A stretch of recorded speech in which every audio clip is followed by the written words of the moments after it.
falar sobre a arquitetura hostil e a aproximação das cidades sobre as aldeias, né?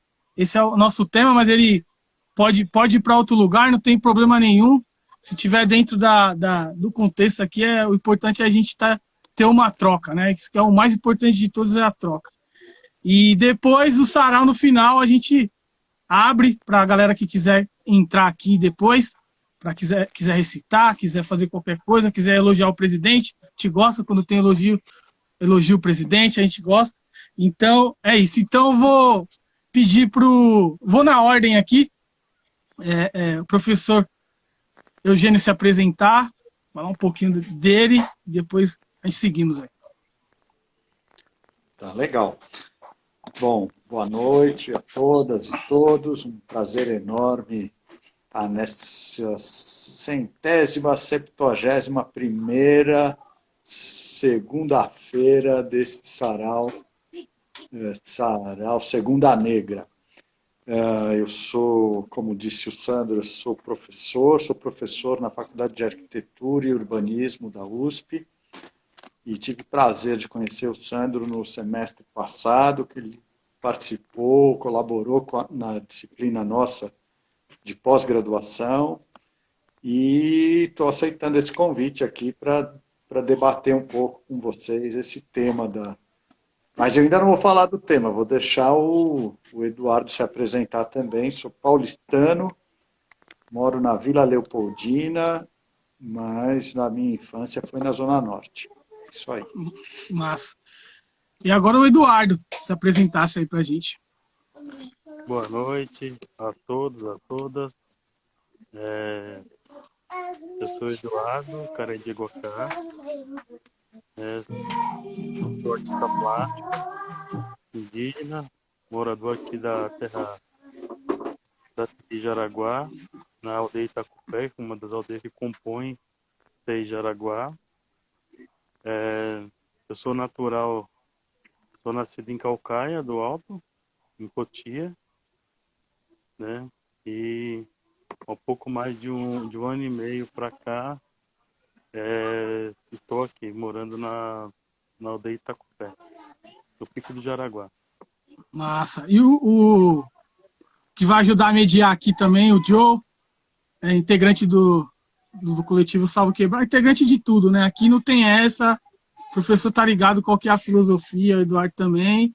A gente nunca é uma coisa só dentro do território que estamos, né? Principalmente na nossa quebrada aqui, Guarani. Então, Joe, se apresentasse para a galera aí. Salve, salve, acabou com o de licença para chegar. Boa noite, professor. Boa noite, Eduardo. Boa noite a todos e a todas, favelas e aldeias. Sou o Jonathan, integrante aí do Salve. E vamos bater um papo bacana aí, interessante esse tema, essa temática. E bora abrir as mentes aí. Muito massa. Lembrando que aqui no rodapé tem uma interrogação, se você clicar nela, você pode enviar uma pergunta aí, ou nos comentários, acho que o Joe consegue ver melhor aí, pegar sua pergunta ou comentário e passar aqui para a gente. Para começar essa conversa, eu queria falar um pouco, como a gente está num lance de um bate-papo mesmo, não é que é entrevistão, é mais uma troca, fazer uma rodada aqui de que você entende sobre isso, o que é uma arquitetura hostil para você, o que é isso, né?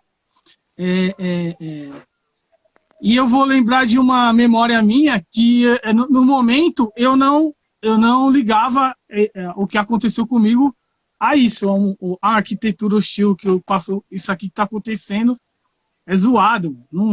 A arquitetura não foi feita para isso, é para facilitar a vida das pessoas, eu acho. Foi na rodoviária do Tietê. Eu perdi o metrô ali, né? E ele só volta às 4 da manhã ali e tal. Então você tem que dormir por ali, né? Aí eu falei, mano, eu vou no banco que dá para deitar. Fui inocente, né? Cheguei lá, o banco não era mais como antes. Eles colocavam uns ferros no meio, assim, justamente para você não deitar, para você... É um local para você não parar ali. Você ficar poucos minutos e sai fora. Não é um local para você descansar, não é para isso. E também juntando um pouco antes, banco de praça. Os bancos eram todos planos assim, né? E depois de umas trocaram os bancos da vila onde eu morava, da praça, e os bancos eram com aquelas ondas. E a gente deitava nos bancos. E depois não dá para deitar mais no banco. Só depois de muito tempo eu fui entender o que era aquele conflito que a gente estava tendo, que eu estava tendo com o banco, né? Falando sobre isso, que tem tantas e tantas outras coisas, arquiteturas e formatos que são hostil ao ser humano, né? Para espantar, né? E, na minha opinião, a arquitetura não foi criada para espantar o ser humano, foi para outra coisa, muito mais além, né? Então, eu queria passar para o professor, assim, o primeiro contato que ele teve com isso, né? De ele ouvir falar ou ele estudar. E se existe alguma disciplina dentro do que você passa falando sobre isso também. Legal. Na verdade, assim, o termo, né, essa expressão arquitetura hostil, ela vem mais ou menos de uns 20, 30 anos para cá, mas de uma prática antiga, né? E uma prática em diferentes escalas, né? O Sandro falou dessa escala que a gente chamaria do objeto, né? O banco como um objeto, né? Então, é um banco que te proíbe deitar, é um banco que te proíbe dormir. E eu cheguei certa vez a ver uma praça que foi reformada lá em Sorocaba, que simplesmente tiraram todos os bancos. Era uma praça arborizada, bonita, na frente do fórum lá de Sorocaba, e os caras resolveram tirar todos os bancos, ou seja, transformaram a praça, que era um lugar de estar, numa praça só de passagem. Não tinha banco nenhum. Agora, como eu estava falando, essa arquitetura hostil ela pode assumir outras escalas, né? Então, quando as pessoas optam por morar dentro de condomínios fechados, aquele muro alto que separa as casas e seus jardins e suas piscinas lá dentro, ou sem piscina também, da cidade, né? Então, esse muro alto que não permite mais a pessoa que está andando na calçada a ver a casa, seja de um condomínio ou fora de um condomínio, né? Ou seja, quando eu estou numa rua que eu só vejo muro, esse muro é um aparato de arquitetura hostil, é uma arquitetura que quer separar o mundo da vida privada dentro da casa do mundo, uma separação muito forte, né? Dentro do mundo da vida pública, da rua, do espaço de todos, né? Então, você sai do banco, passa pelo muro e passa numa escala que a gente já chama de urbanismo, né? Que é primo da arquitetura, quando pensar o espaço assume o pensar a cidade. Um urbanismo hostil é aquele urbanismo que vai fazer uma separação ainda mais forte entre quem tem mais dinheiro e quem não tem, né? Então, você vai criando espaços de segregação, de separação, que a gente chama de segregação socioespacial, né? Separação social no espaço, né? Então, você começa a ter, como é o caso, por exemplo, da cidade de São Paulo, bairros com muitas coisas, que custa muito morar nesses bairros, e bairros com menos coisas, que custa menos morar nesses bairros, mas que vai dar um custo para as pessoas, né? Então, você sai desde a escala do objeto, como disse o Sandro, do banco, até a escala da cidade ou até a escala da metrópole, né? Então, você sai da arquitetura hostil até o urbanismo hostil. Isso a gente discute na faculdade e critica esse tipo de postura, né? Você pega, por exemplo, o que se faz na Cracolândia, é um espaço de hostilidade prática, né? Se destruiu um monte de edificações nesse intuito, aspas, de resolver um problema e, na verdade, só se agravou o problema. Então, é uma série de procedimentos hostis, né? Isso aí. Sim, esse tem até um trabalho do padre do Júlio, né, Lancelotti, que debaixo da ponte, ele estava debaixo da ponte, colocaram o paralelepípedo e tal. Mas isso não é de hoje, como você falou, há muito tempo eu vejo isso também em várias pontes, quando o cara fecha a porta do estabelecimento, ele coloca uma grade redonda, assim, ó, justamente para ninguém sentar, para ninguém dormir, né? Aí já, se a gente for entrar nisso, o porquê disso, aí já é outra pegada, aí já vai entrar no lance social e cultural aí, de medo, de outras coisas, né? Para além do tema aqui, mas com certeza a gente vai entrar um pouco nisso, né? Passar por Eduardo aqui, pegando um gancho que o professor falou, que começa ali no urbanismo hostil ali no banco e tal, que ali ele já está numa situação de que a cidade já cercou as terras indígenas do Jaraguá, né? E não deixa de ser uma construção, arquitetura, um urbanismo hostil para cima da aldeia, né? A aldeia, a terra indígena ser cortada pela uma estrada e ainda colocar nome de bandeirante, isso também se torna uma construção muito agressiva, né? Eu queria que você falasse do contexto seu, dentro da aldeia, desse urbanismo, chegando tão perto das terras do Jaraguá, colada, cercado praticamente hoje em dia, né? Sim. Primeiramente, não agradeci no começo, gostaria de agradecer aí o convite pelo segundo ano, estar participando aí do Circuito Nordestino, Segunda Negra. Agradecer o professor, agradecer você, esqueci o nome dele. O Joe. Agradecer o Joe, Mesa Joe, né? Essa arquitetura hostil é mais visível na região central de São Paulo, né?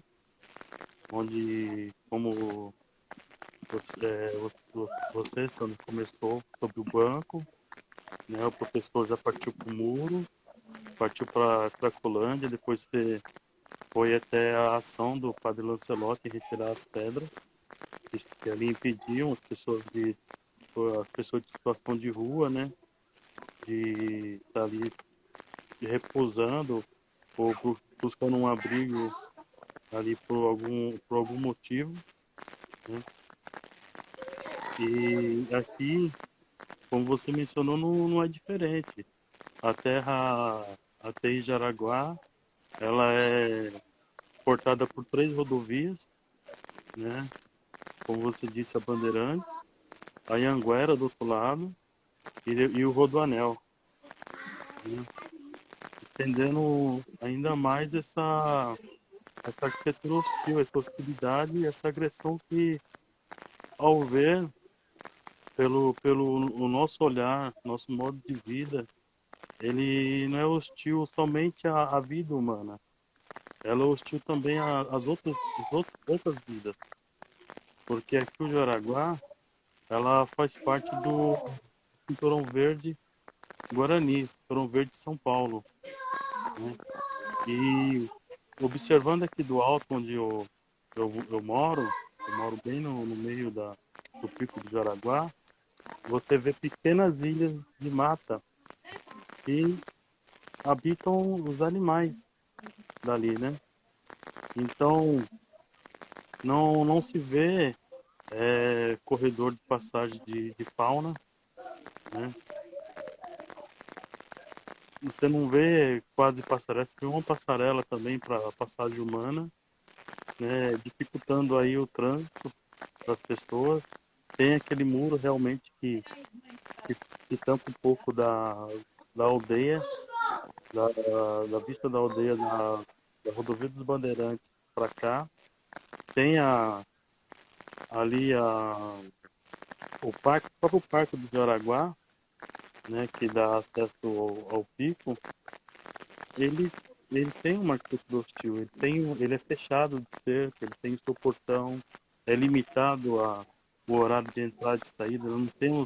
Nós que moramos, o parque fica dentro da TI, não temos liberdade de transitar, né, dentro de um território que desde sempre é livre para nós transitar entre as aldeias e o trânsito dos animais silvestres, que muitos acabam sendo atropelados, né? Aí pela avenida, pelas rodovias, né? Sem condições mínimas de modo de vida, tanto humano quanto dos animais que também são utilizados por essa arquitetura que avança com o crescimento da cidade. Fora construções irregulares, construções que nem o caso do ano passado, a tenda derrubou muitas árvores nativas, centenárias, onde tinha pássaros, onde tinha abelhas nativas sem ferrão, né, originárias daqui, que algumas até, alguns guerreiros foram com ela até pouco, né? Então, assim, a hostilidade sobre a vida humana, sobre o povo, né, o povo indígena originário que vive aqui é grande, mas também vendo por outro prisma e tendo a visão de que todas as vidas existentes têm o mesmo valor, foram feitas pelo mesmo Criador e se deve o mesmo respeito a todas as vidas, que todas as vidas são sagradas, né, devem ser respeitadas. Ela é hostil também a todas as vidas que aqui habitam esse pequeno espaço de mata que ainda tem, né? E com muita luta tentamos preservar. É isso, a sua fala me lembrou de uma aula junto com o professor da Ana Cecília é o nome da professora, do entrave urbano, né? Ele falou justamente sobre isso agora, que eu citei, né, sobre as rodovias, se as rodovias elas servem de passagem, mas ao mesmo tempo é um entrave urbano dentro de uma terra indígena e para todas as outras pessoas. E também citou para além de nós, né, os animais, todos os seres vivos que também são prejudicados, a fauna e tudo, por causa dessa arquitetura hostil. Eu queria passar pro Joe.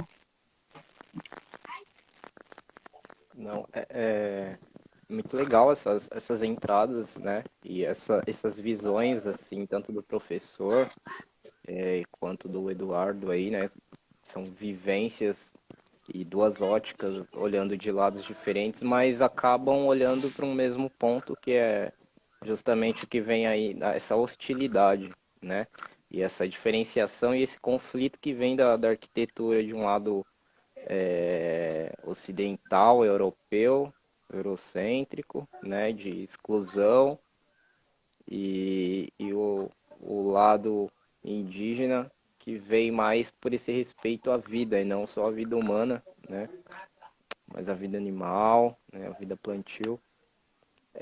No momento eu não tenho nenhuma pergunta assim para repassar, mas só queria também reforçar aí que a gente está falando nos comentários. Se alguém tiver alguma pergunta, pode clicar aqui embaixo, no lado inferior direito, no ponto de interrogação, que aí a gente recebe a pergunta de vocês, ou nos próprios comentários a gente vai ver, vai selecionar e a gente, no melhor momento, a gente repassa para eles. Tá bom? Inclusive tem uma aqui, acho que é mais direcionada para o professor, é da Débora. A Débora pergunta se esse termo, né, arquitetura hostil, é coisa do Brasil ou veio de fora isso? Boa pergunta, Débora. Eu não sei. Essa prática não é só brasileira. Agora, se o termo veio de fora, vou ter que pesquisar. Isso é bom, porque o professor não sabe metade do que a gente acha que o professor sabe, mas o que vale são as boas perguntas. Não sei, eu não sei. Essa foi boa mesmo. Pegou. Foi boa, foi mas na veia. Porque essas perguntas elas ficam para além da conversa. Acabou a conversa, tem aquela parte lá que eu não estou ligado. Então, já acaba uma reflexão, uma pesquisa além, né? Muito importante isso. Quero agradecer todo mundo que está encostando aí na live do Circuito Clandestino Jaraguá Guarani 2021. Agradecer o professor mais uma vez, o Eduardo, o Joe que está com a gente aqui. O Circuito Clandestino começa em 2017 com com bandas querendo rodar no território porque não tinha espaço para tocar em lugar para bandas autorais, só cover. E acabou que a gente amarrou o circuito clandestino com a causa indígena do nosso território, e ficou o circuito clandestino de Araguaia Guarani, com o intuito de levar a cultura Guarani para dentro da quebrada, né? Porque esse lance não dá para romantizar aqui e falar que a quebrada inteira apoia os indígenas, apoia as aldeias e sabe da história. Não, não é desse jeito. A gente foi doutrinado desde pequeno, criado para odiar indígena, para achar que é folclore, que indígena é tudo vagabundo, não quer trabalhar. A gente foi criado para isso, foi isso que eu ouvi desde criança. Então, para quebrar isso, precisa de um trabalho de base muito forte, né? E o circuito clandestino vai dando só a contribuição dentro do passo que a nossa perna aguenta, né? Porque a gente tem a certeza de que se as pessoas conhecem a história, essa reflexão vai mudar sobre o que é um povo originário, né? Então, professor, esse lance da arquitetura hostil, a gente já ficou com uma dúvida aqui de onde que cunharam esse termo aí da arquitetura hostil. Eu queria perguntar para o senhor se dentro dos trabalhos que o senhor já realizou, dentro, fora da universidade, você teve algum conflito com isso e você teve que se impor, falar não, teve que ir para treta e falar não, isso não cabe, e outras pessoas defendendo com argumentos do outro lado, falando que não, é normal, isso daí, vamos fazer desse jeito. Se já teve esse conflito assim, dentro ou fora da academia?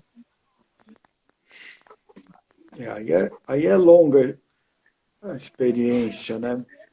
Tentando lembrar, assim, eu acho que diretamente não, mas indiretamente, então, assim, indiretamente coisas, por exemplo, eu vou fazer o projeto de uma praça e as pessoas falam, não, eu não quero que coloque arbusto. Arbusto, para quem não sabe, é como se fosse uma touceira, né? Alguma coisa que não tem como a árvore, um tronco e depois a copa, mas fica aquela coisa meio entoucerada.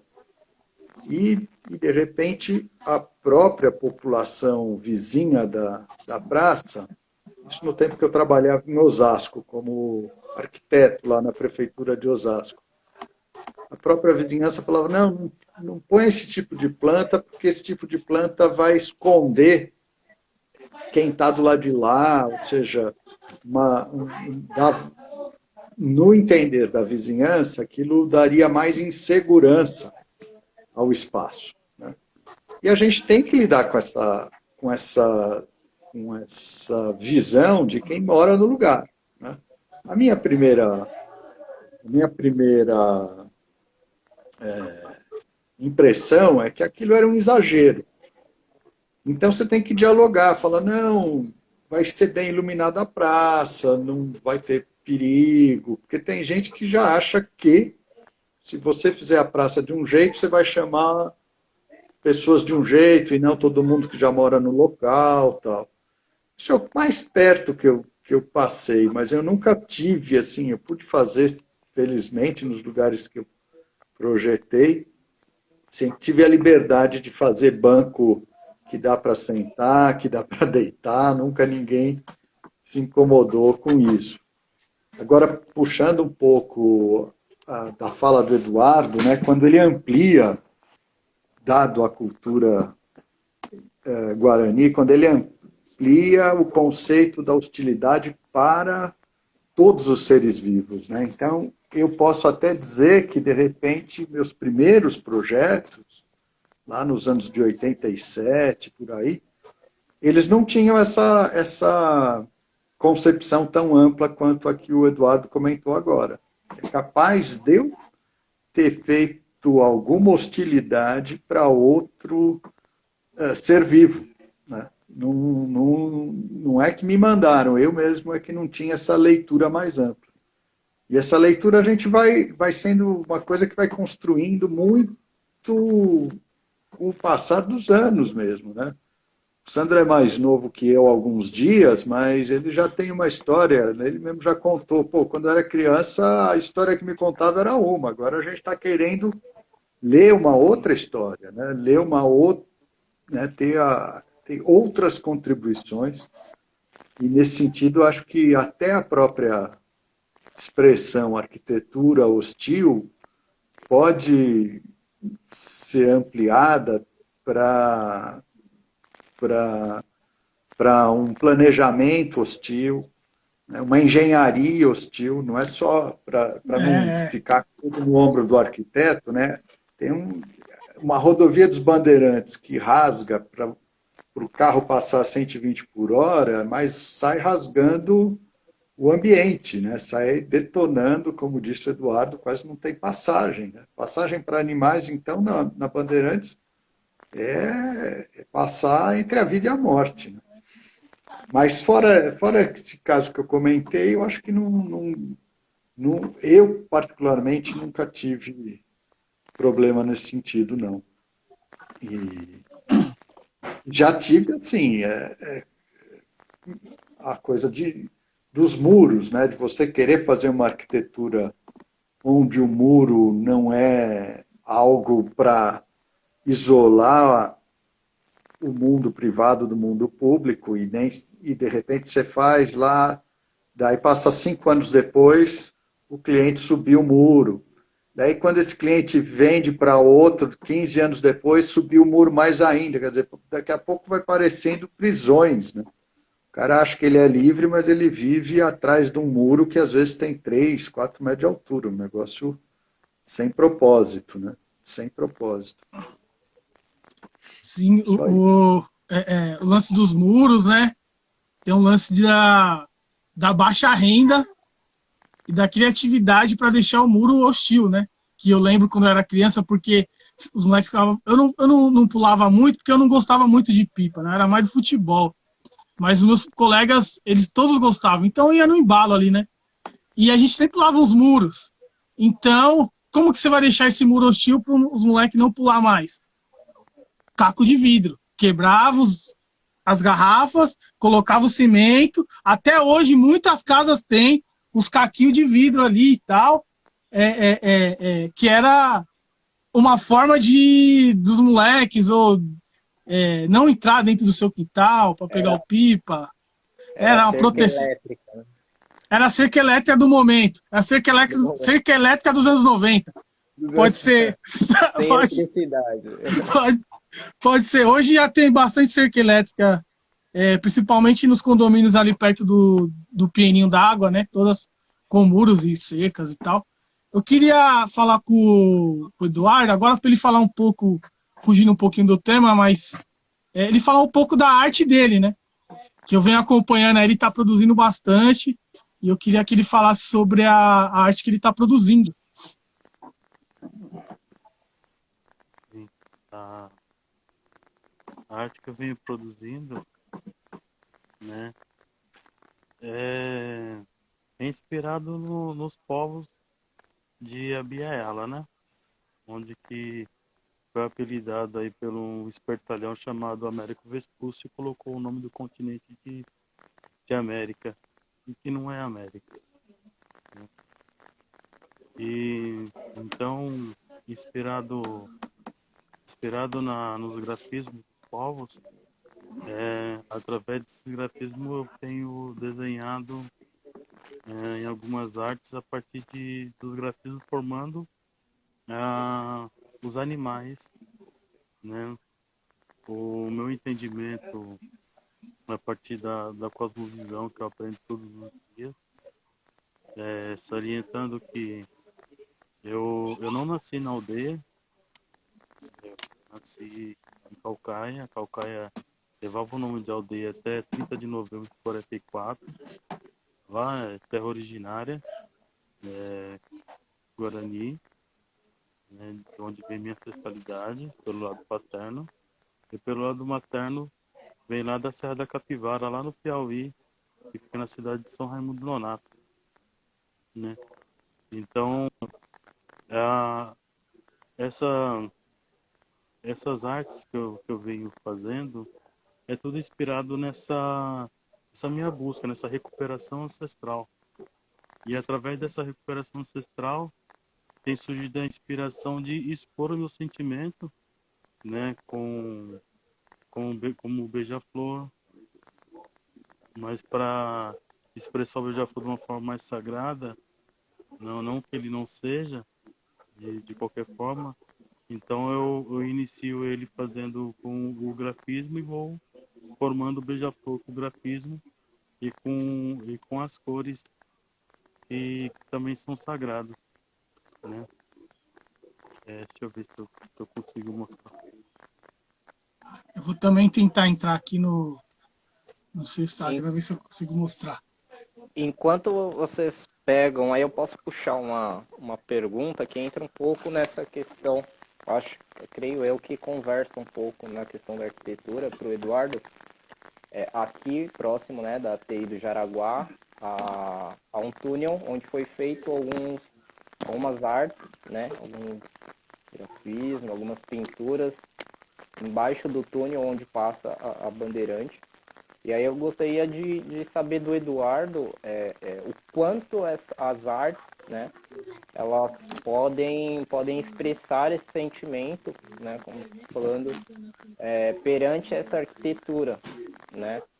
Como você falou, a Bandeirante, né, a Anhanguera, elas cortam ali o que já estava, né, que é a TI do Jaraguá.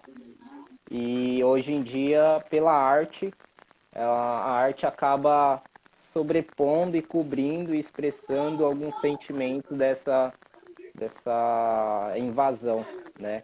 E aí eu gostaria de saber de você como a arte consegue expressar esse sentimento é, é, e falar um pouco sobre essa arquitetura hostil aí. Sim, a arte ali que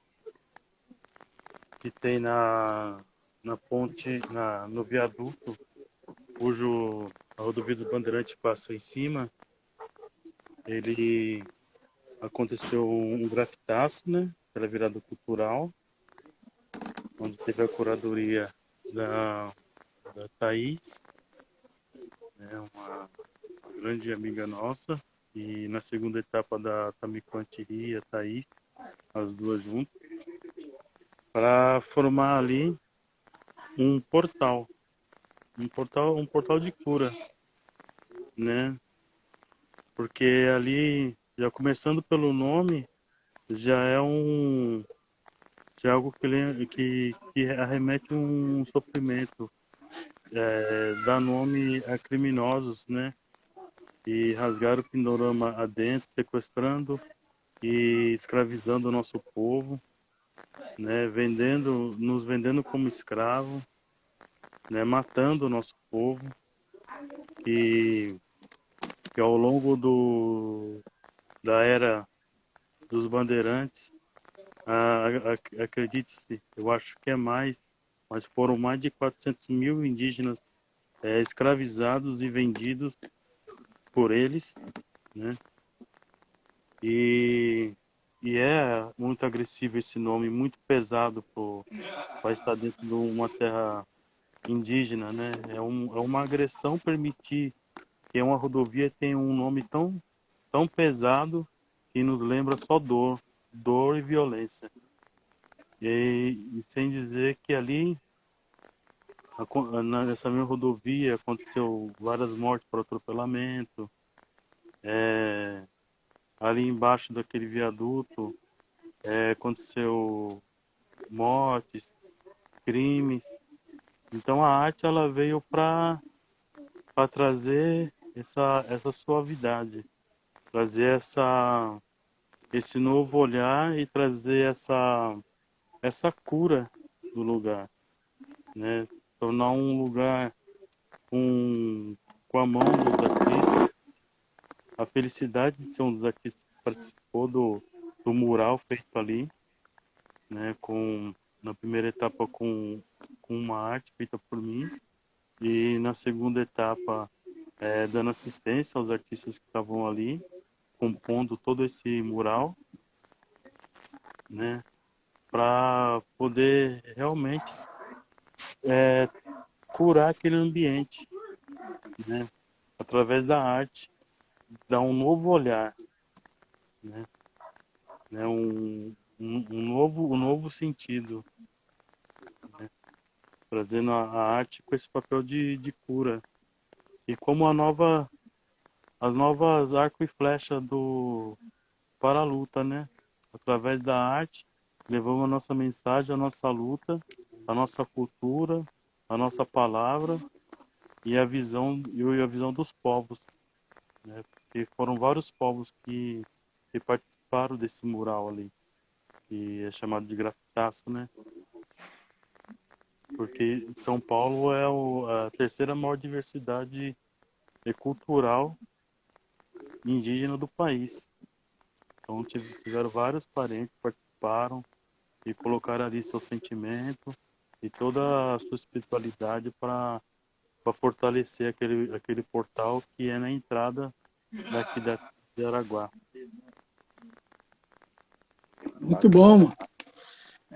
Da hora esse. Não vou chamar mural agora é o seu nome correto, agora é um portal.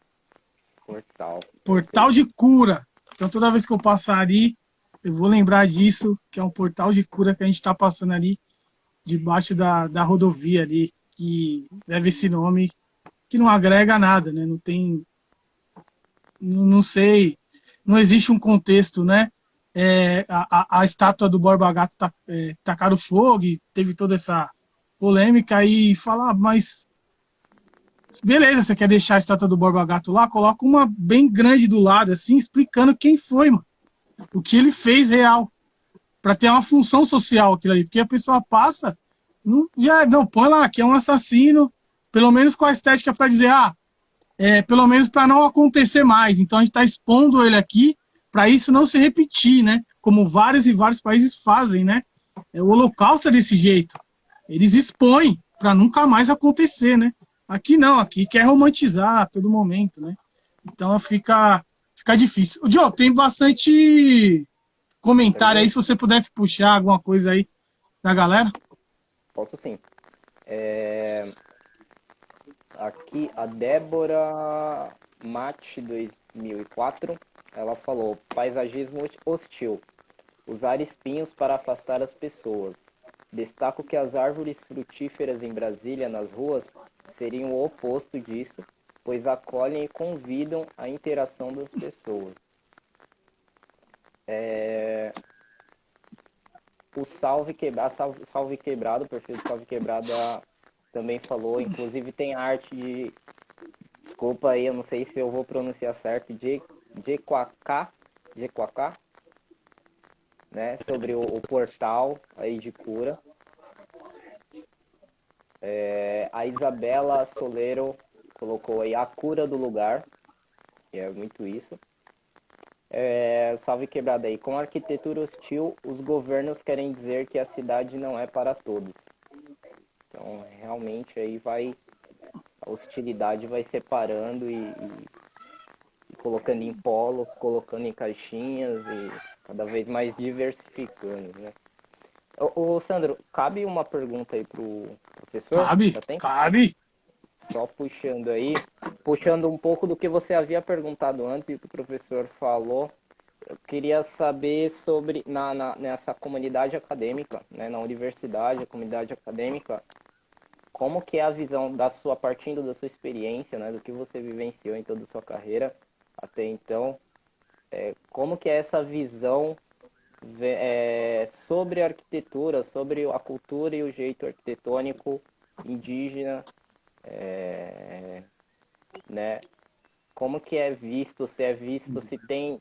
A gente sabe que tem muitas palavras hostis e pejorativas, que é uma arquitetura atrasada, é um modo de vida atrasado, mas que gostaria que você contasse da sua vivência, como que é lidado isso, como na sala de aula, nas aulas, passar para os alunos, como que é essas comparações, assim, entre essas culturas assim, diversas. Legal, boa pergunta.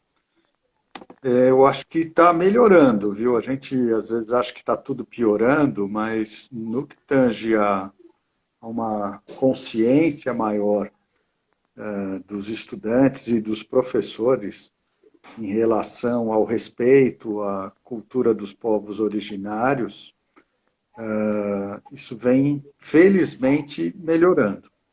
Agora, vocês sabem que tem um monte de faculdade, um monte de universidade pelo país, então eu vou poder falar só aonde eu lecionei e aonde eu leciono, né? Onde eu já trabalhei e aonde eu trabalho, que é um universo pequeno, mas eu sinto que está melhorando. E os estudantes têm cobrado também dos professores uma postura não... tem um termo que chama decolonialista, que quer dizer contrário à visão do colonizador, né?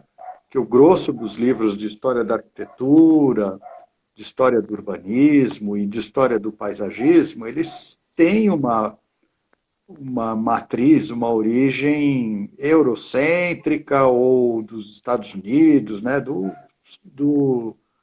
países centrais no capitalismo. E cada vez mais os estudantes têm cobrado dos professores que dão as disciplinas de história outros olhares, né?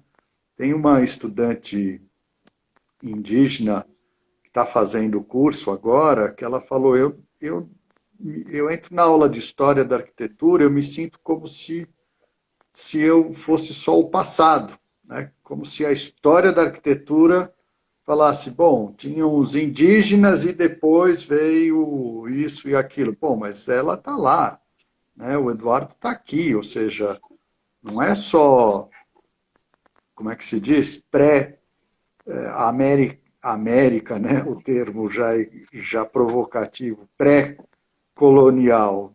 Depois da colonização, isso não significa que a não existência da cultura indígena, né? Então, acho que está melhorando bastante, viu, Joe? Ainda há muito que avançar, né? Ainda há muito que se solidarizar, que pesquisar juntos. Para isso, essa ideia de ampliação das cotas, inclusive na pós-graduação, para que a gente tenha um diálogo maior com pessoas vindas também das nações indígenas do país, ou mesmo de fora do país, da América do Sul. Mas é um processo, é um negócio que eu não quero ser otimista demais, falar que está bom, que não está, mas já foi bem pior. Então, eu comecei a dar aula em 1989. Eu creio que esse tema da valorização da arquitetura indígena, da cultura indígena como presente, não só como resgate histórico, é algo do século XXI e muito mais forte dos 5, 6 anos para cá, 2000, eu diria assim, desde o fim do governo Lula para cá, eu acho que houve algumas contribuições positivas e isso vem, essas sementezinhas que se plantou lá atrás, nas universidades federais também, que foram pioneiras nos sistemas de cotas e cotas para indígenas também. E isso vem ainda que numa velocidade menor do que o que a gente gostaria, mas vem acontecendo, felizmente. Boa. Ô, Eduardo, você escuta a gente?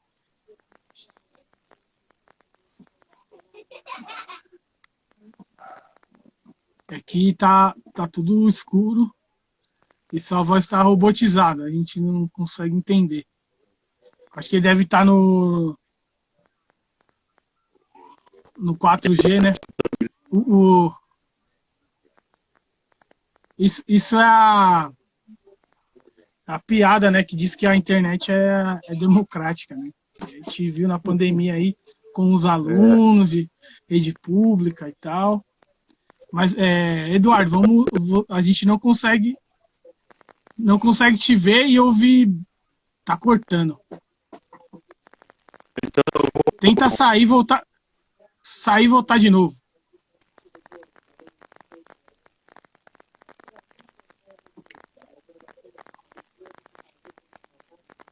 Sai, aí depois você retorna aqui para de novo, que pode ser que volte. A gente já tá meio que na reta final aqui, né?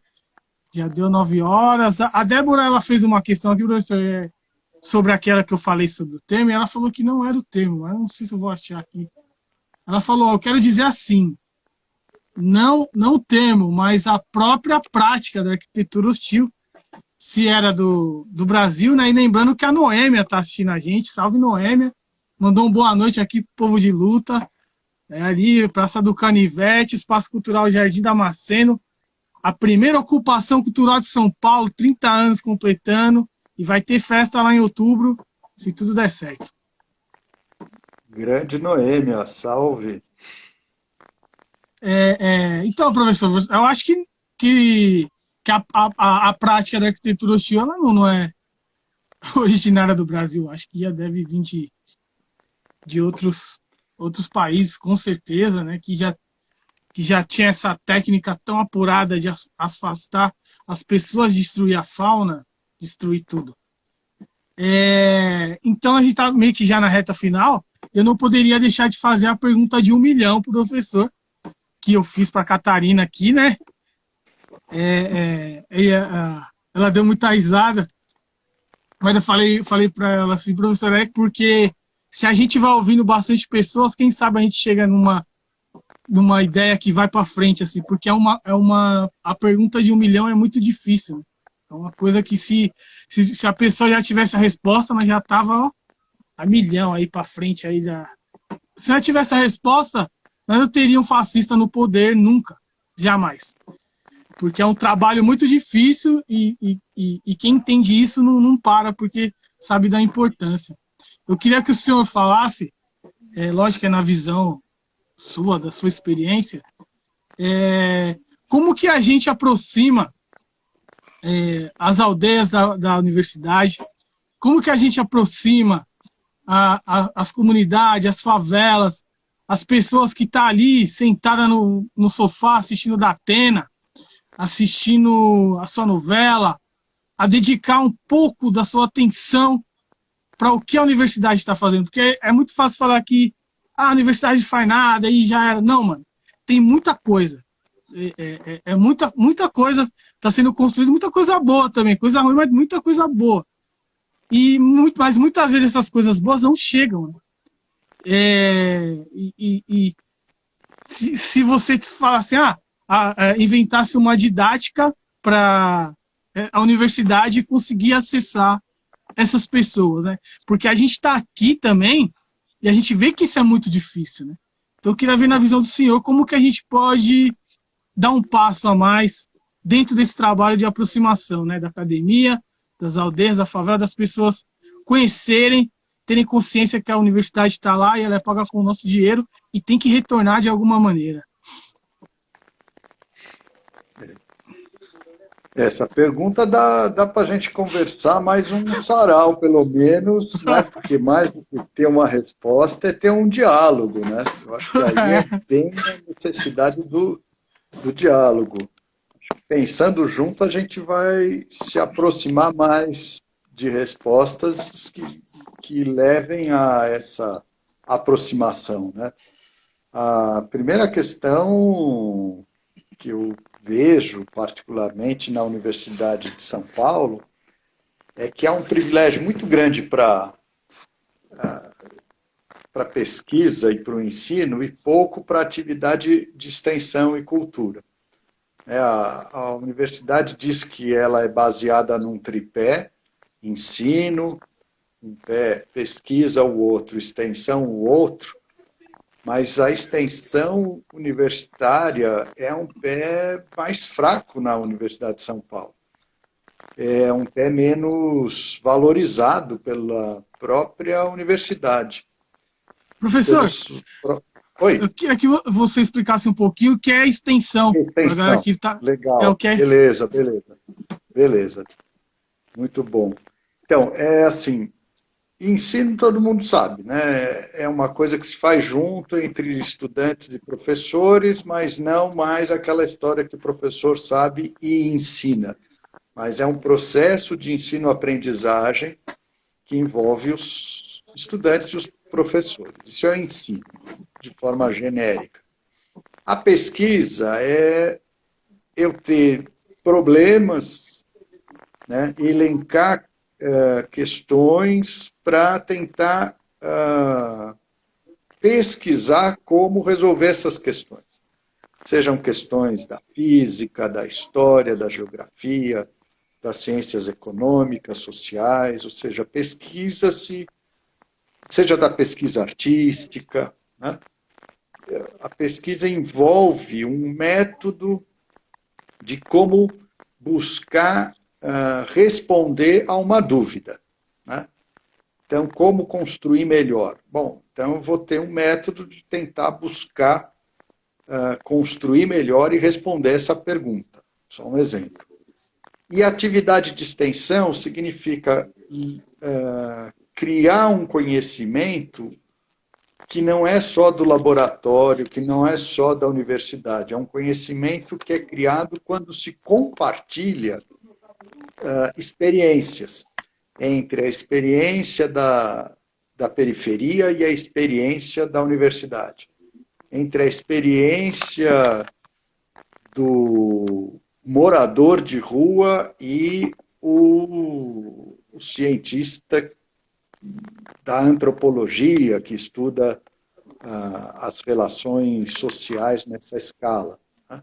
Então, a extensão não é simplesmente levar o conhecimento da universidade para fora dela, mas a criação, no meu entender, de um conhecimento dialógico, ou seja, que dialoga entre quem está dentro e quem está fora da universidade. Então, nesse sentido, a universidade precisa valorizar esse tipo de conhecimento e não simplesmente valorizar o conhecimento dito científico no sentido mais estrito da palavra. Tem muito evento científico, tem pouco evento de extensão, pouco evento como, por exemplo, esse evento que o Sandro, que vocês aí do circuito clandestino fazem e quando nos convidam, é uma maneira da gente poder pensar junto formas, né? Então, a universidade não tem receita pronta para isso. A universidade, e se tiver, corre o risco de ser ruim. O melhor é a gente, na troca de experiências, no diálogo, fazer essa aproximação. Porque daí a gente não vai aproximar a partir do que eu vejo como questão, mas do que as aldeias veem como questão, do que as favelas veem como questão. Porque, por exemplo, quando eu estava terminando a graduação, eu fazia estágio em urbanização de favela. Lá em 85, urbanizar favela era fazer um arruamento como se fosse um bairro reticulado. Ou seja, a gente levava um valor da geometria dos bairros convencionais, buscando transformar a favela em alguma coisa parecida com o bairro convencional. Isso não era uma prática incomum. Isso estava bem errado, né? Então, quando é que se percebe esse erro? Quando as comunidades começam a falar, não, isso aqui está tirando um monte de gente, vamos pensar junto melhor isso aqui, né? Então, hoje em dia, quando se fala em urbanizar uma favela, tem se dialogar muito com a comunidade para se pensar o melhor desenho, que se evite o máximo de transtorno para as pessoas. Ou seja, hoje a gente ensina melhor como urbanizar uma favela porque se aprendeu junto com as comunidades esse fazer melhor, né? Então, não é de cima para baixo, não é de baixo para cima, mas é junto, é trabalhando junto. Trabalhando junto, a gente vai conseguir conhecer melhor os valores, as qualidades que não são vistas a partir de um olhar preconcebido sobre o mundo. A gente tem que se abrir para o mundo para poder construir juntos uma universidade para a sociedade, e não... Eu lembro uma colega do México que fez uma palestra recentemente para nós, ela falava que não era só planejar para, mas era planejar com as pessoas. Então, não é, eu vou fazer o melhor para você. Não, nós vamos fazer junto o que parece que deve ser o melhor. E o melhor, a gente vai descobrir que, dá para ser melhor ainda, mas é só fazendo.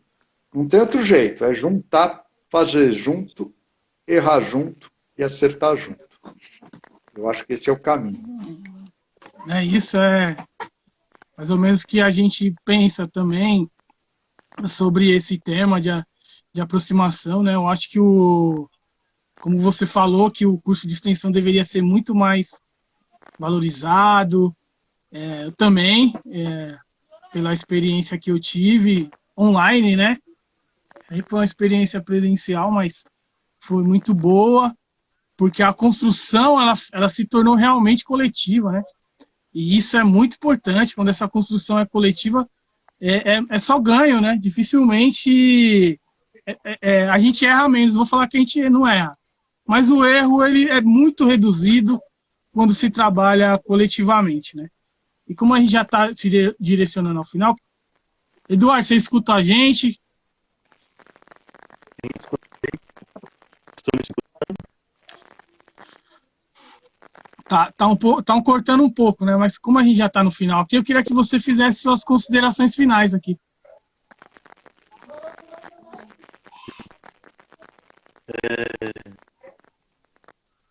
Não tem pergunta, não? Porque já deu tempo, né? Mas se você quiser falar de algo, pode falar também, não tem problema. Só complementando então a fala do portal da cura, onde tem o mural, ali é o registro de que, independente do nome da rodovia que está ali, e de toda aquela violência que representa, se chama Bandeirante, que nós estamos ali. Sempre tivemos, sempre vamos estar ali. Né? E Jaraguá é Guarani.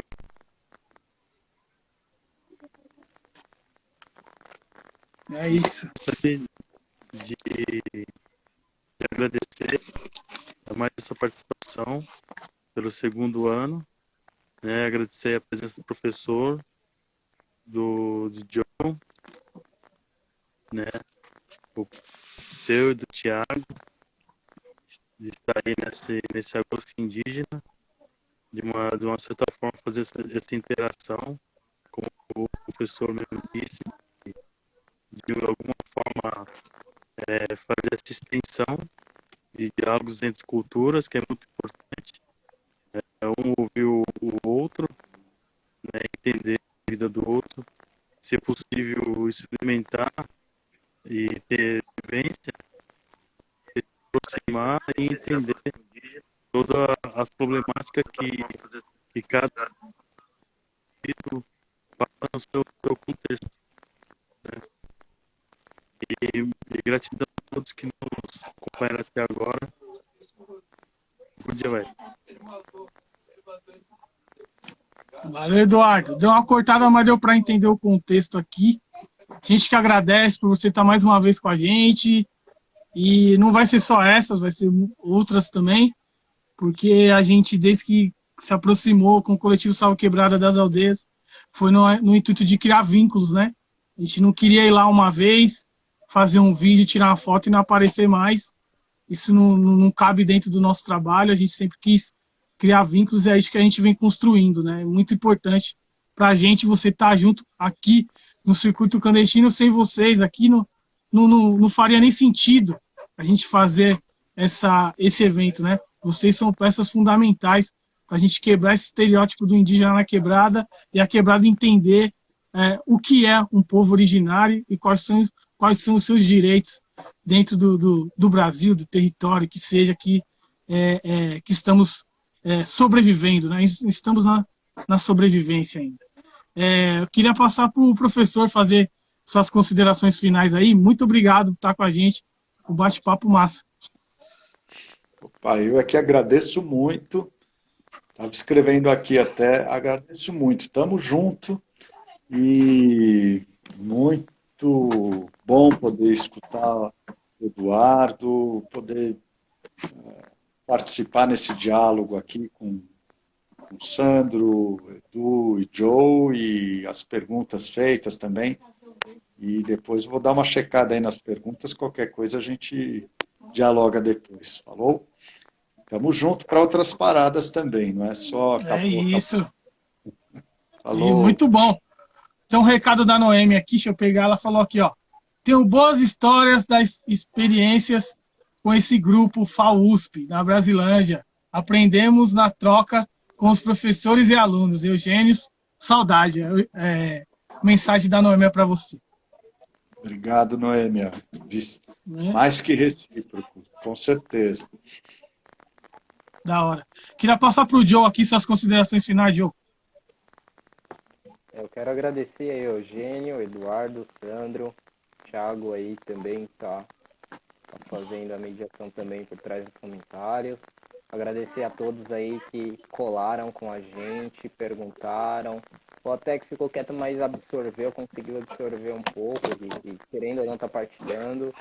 Como o Eugênio disse, a gente não termina só em uma live, né? Eu acho que isso aqui é um ponto inicial, é uma discussão inicial, há várias perguntas que vão surgindo e o convite está aberto e sempre que possível a gente vai dialogar e tentar abrir outros momentos para diálogo e vamos construindo alguma coisa na prática, no dia a dia.